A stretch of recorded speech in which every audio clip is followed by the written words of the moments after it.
এটাই হলো আমাদের দুর্গাপুর শোষণ, দুর্গাপুর নেত্রকোনা সোমেশ্বরী নদী।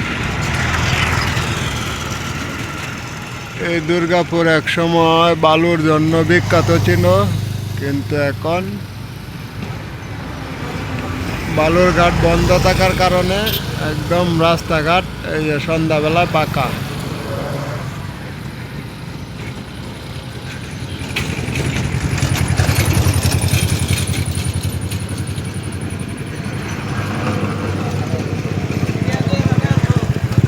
লাল বালুর জন্য একবারে বিখ্যাত ছিল এই দুর্গাপুর।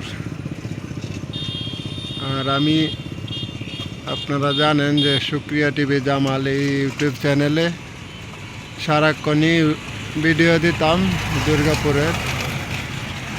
এখন একদম এই যে বন্ধ, এখন আর কোনো বালু টালু উঠানো হয় না, ঘাটও কোনো ডাক হয় নাই। যারা দুর্গাপুরে আসছেন তো অবশ্যই চিনবেন।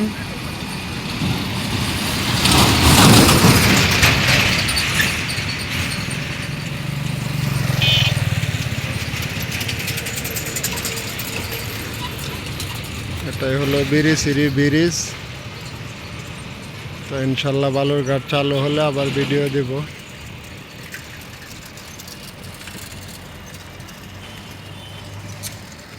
সবাই চ্যানেলটি সাবস্ক্রাইব করে পাশে থাকবেন, লাইক কমেন্ট করবেন। আসসালামু আলাইকুম।